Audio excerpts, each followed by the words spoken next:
म्हणाले होते, conclude the speech now. Okay, next, Chandrashekhar. Narendra Modi साहेब म्हणाले होते, श्री चंद्रशेखर, राजकारणात आपण सगळे शिकलो, पण झूठ की राजनीति का सामना करणे आपण शिकलेलो नाही. सभापति महोदय, बहुत बहुत धन्यवाद आपका। आपने मुझे बजट पे अपनी बात रखने का अवसर प्रदान किया। मैं अपनी बात को शुरू करते हुए बहुजन समाज में जन्मे सभी संतों, गुरुओं और महान पुरुषों को नमन करता हूं। साथ साथ मैं भारत की महान जनता का भी धन्यवाद करता हूं कि उन्होंने लोकतंत्र की रक्षा इस बार की है। सभापति महोदय, पिछले 10 सालों में सरकार की नीतियों के कारण गरीब और गरीब हुआ और अमीर हुआ है, यानी गरीबों और अमीरों के बीच फासला बढ़ गया है। सारे देश की संपत्ति को चंद अमीरों के हाथ में दे दिया गया है। ये हमारे संविधान की मंशा और समतावादी समाज के लक्ष्य के खिलाफ है। अतः हमारी नीतियां गरीबों के पक्ष में भी होनी चाहिए। जातिगत जनगणना, SC, ST, OBC यानी कि जो बहुजन समाज के लिए आज जीवन मरण का प्रश्न है, इसके बारे में कोई बात बजट में नहीं की गई है। इसके बाद जनसंख्या के अनुपात में बहुजन समाज को सभी क्षेत्रों में हिस्सेदारी मिलनी चाहिए, तभी बाबा साहब अम्बेडकर का जो सपना है समतामूलक समाज का, वो पूरा होगा। महोदय, एक ऐसा विकसित भारत है जिसमें आज भी सफाई कर्मचारी को पक्की नौकरी नहीं मिल रही है और उसको गटर में उतरने के लिए मजबूर किया जा रहा है। उनके लिए कोई अलग से बजट नहीं है। बजट बन सकता है अगर सरकार चाहे। SC, ST को जो सब प्लान मिलता था, SPC का जो पैसा मिलता था, वो बजट से हटा दिया गया है। साथ साथ देश के स्तर पे आशा, आंगनबाड़ी, भोजन माता, ग्राम सेवक, PRD जवान, होमगार्डों के मानदेय में बढ़ोतरी नहीं हुई है। ऐसा कुछ भी नहीं दिख रहा है कि उनके जीवन में खुशहाली आ जाए। इनका मानदेय बढ़ना चाहिए।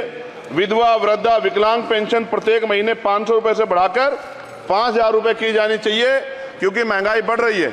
देश में प्रधानमंत्री जन कल्याण योजना के तहत SC, ST, OBC और मुस्लिम को कितने घर दिए गए, इसका कोई आंकड़ा सरकार के पास नहीं है।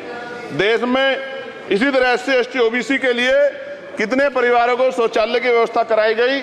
आज भी सिद्धार्थनगर जैसे जिले और तमाम जिले जो हैं, वहां शौचालय की व्यवस्था नहीं है। इस पर ध्यान देना चाहिए। देश भर में SC, ST, OBC के जो रिक्त पद पड़े हुए हैं, बैकलॉग भरना चाहिए। सरकार ने कुछ नहीं कहा। ये कैसी विश्व की 5वीं अर्थव्यवस्था है जिसमें आज भी SC, ST पे अत्याचार हो रहा है, महिलाओं के साथ रेप हत्या हो रही है। NCRB का डाटा पढ़ेंगे तो खून के आंसू रोने पड़ेंगे। युवा बेरोजगार है, सड़कों पे 80 करोड़ लोगों को 5 किलो राशन में जीवन यापन करना पड़ रहा है।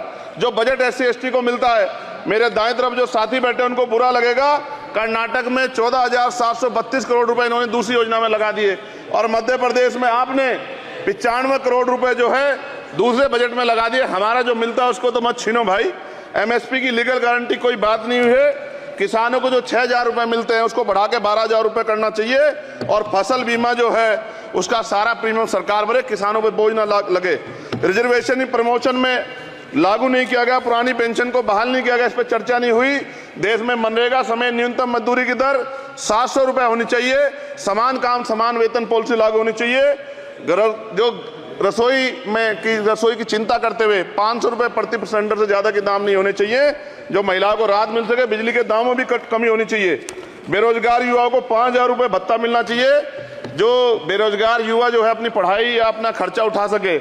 मैं अपने क्षेत्र के विषय में महोदय आपसे कहना चाहता हूं कि पश्चिम यूपी में नगीना में एक एम्स बनना चाहिए, एक IIT बननी चाहिए, एक IIM बनना चाहिए। नगीना लोकसभा में उद्योग धंधे लगने चाहिए। नगीना की कताई मिल जो है उसको पुनः शुरू कराना चाहिए। RRTC जो योजना है सरकार की, उसको मेरठ से आगे बढ़ाकर मुजफ्फरनगर, सहारनपुर से नजीबाबाद, नगीना होते हुए उसको नगीना तक ले जाना चाहिए। साथ साथ नजीबाबाद से मुंबई के लिए एक ट्रेन चलनी चाहिए, और नगीना, श्योरा, किरतपुर में रेलवे के ओवरब्रिज बनने चाहिए। सभापति महोदय, सामाजिक न्याय मंत्रालय को 13,000 करोड़ रुपए दिए गए और जनजाति कार्य मंत्रालय को 13,000 करोड़ रुपए दिए, कुल 26,000 करोड़ रुपए, जो कुल बजट 48.20 लाख का लगभग 0.54% है। जबकि हमारी संख्या 25% से ज्यादा SC, ST की और बहुजन समाज की मिलाओगे तो 85% से ज्यादा है। और हमारे विकास के लिए सरकार 1% पैसा खर्च कर रही है, जो मिलना हमें चाहिए, जबकि मिलना हमें 25% चाहिए। ये ऊंट के मुंह में जीरा के समान है, कहावत हमने बहुत दिन सुनी थी। पिछले लंबे समय से हमारे साथ धोखा हो रहा है। लेकिन अब ये नहीं चलेगा। चंद लोगों की तराजू से देश के संसाधन नहीं बटेंगे। इस देश का बहुजन समाज बर्दाश्त नहीं करेगा। संसाधन का बंटवारा संख्या के आधार पे होगा। माननीय काशीराम साहब नारा लगाए थे, ना तो वोट हमारा राज तुम्हारा चलेगा, और आज हम कह रहे हैं ना ही वोट हमारा और नोट तुम्हारा चलेगा। इस बात का भी ध्यान जो है सरकारों को देना पड़ेगा। आपके माध्यम से सरकार से मेरी एक मांग है, सरकार इस योजना का लाभ भी अपने आप ले ले, सरह भी ले ले कि 1 लाख रुपए सालाना बहुजन समाज के अत्यंत गरीब परिवारों को दे। 10 लाख करोड़ रुपए खर्च होंगे, लेकिन इस 1 लाख रुपए की योजना से एक झटके से एक परिवार गरीबी की रेखा से ऊपर आएगा और इनके बच्चों को कुपोषण खत्म होगा, अच्छी शिक्षा मिलेगी, महिलाओं को सम्मानजनक जीवन मिलेगा और इससे वास्तव में सबका साथ सबका विकास का नारा सार्थक होगा। अगर प्रश्न ये होगा कहां से आएगा, तो उसका जवाब ये है कि जब अमीरों का 16 लाख करोड़ रुपए माफ हो सकता है, कॉर्पोरेट टैक्स का घटाकर लाखों करोड़ रुपए का चुनाव सरकारी खजाने को लगाया जा सकता है, पेट्रोल डीजल के दाम 10 गुना एक्साइज ड्यूटी बढ़ाई जा सकती है, तो गरीबों को सरकार पैसा क्यों नहीं दे सकती। महोदय, समय आ गया है, अब निजी क्षेत्रों में आरक्षण की व्यवस्था होनी चाहिए। SC ST OBC को निजी क्षेत्रों में आरक्षण मिलना चाहिए। और मेरी आपसे ये भी मांग है, क्योंकि अब समय की मांग है और देश तेजी से आगे बढ़ रहा है, तो मैं कहूंगा कि सरकार का जो सबका साथ सबका विकास का नारा लगभग वो असत्य महसूस होता है, क्योंकि अल्पसंख्यकों में मुसलमानों, जैनों, सिखों, बुद्धिस्टों के लिए कुछ दिख नहीं रहा, उनकी कल्याण कोई योजना नहीं है। मदरसों को जो बजट मिलता था वो कम कर दिया गया है। आर्थिक तंगी से लोग मर रहे हैं। इंटर्नशिप की बात हुई है, परमानेंट रोजगार नहीं है। और दिल्ली में क्या हुआ बच्चों के साथ कल, उनकी सुरक्षा की जिम्मेदारी क्या है? वो आए तो बनने थे IAS IPS और बन क्या गए, लाशें बन के गए। यहाँ से कोई ध्यान नहीं दे रहा है, किसी की नजर नहीं है। साथ साथ मैं आपसे ये भी आग्रह करूंगा कि हम ग्रामीण क्षेत्रों से आए लोग देश से बड़ा प्रेम करते हैं और हम ये महसूस करते हैं कि सरकारें हमें सुनेंगी, सरकारें हमारे बारे में सोचेंगी। लेकिन ऐसा महसूस हो जाता है आज़ादी के 75 साल बाद, और जिसको अमृत काल कहा जा रहा है, आज भी SC ST OBC के लोगों पर अत्याचार हो रहा है। अभी 2 दिन पहले गोली से उड़ा दिया गया गाजियाबाद में, और राजस्थान में गर्दन काट दी गई।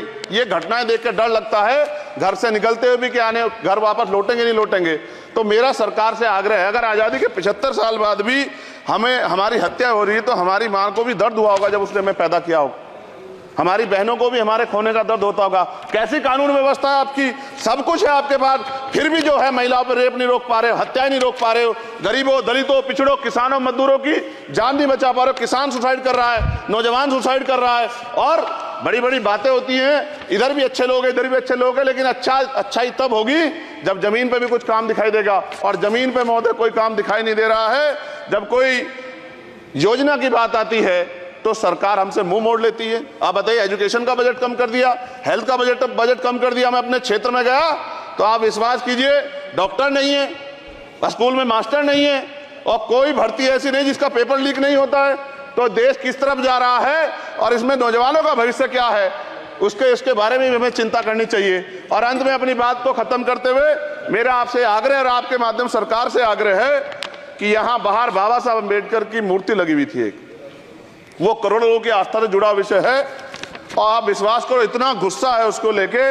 मेरी आपके माध्यम से मैं हाथ जोड़ता नहीं हूं, लेकिन मैं हाथ जोड़ के आपसे आग्रह कर रहा हूं कि प्रधानमंत्री जी, सरकार से हमारी आग्रह कि वो अम्बेडकर वादियों के सम्मान का ध्यान रखते हुए, उनके जो है दिल की पीड़ा को समझते हुए, उनके दर्द का ध्यान रखते हुए उस मूर्ति को पुनः स्थापित करा दीजिए। अगर इसमें कोई राजनीतिक कारण अलग बात है, लेकिन मैं कंक्लूड कर रहा हूं। मगर मैं आपसे कहना चाहता हूं, इसमें बहुत गुस्सा है। जिस दिन अम्बेडकरवादी गुस्सा हो जाएगा, वो फिर इस सरकार को जो 24 में आ गई है, वो आने वाले चुनाव में ऐसा सबक सिखाएगा कि दोबारा पलट के नहीं देख पाओगे। तो मैं आपका धन्यवाद करता हूं, और मुझे विश्वास है कि सरकार मेरी बातों पे गौर करेगी और गरीबों के बारे में सरकार सोचेगी, गरीबों को आगे बढ़ने के अवसर प्रदान होंगे। धन्यवाद।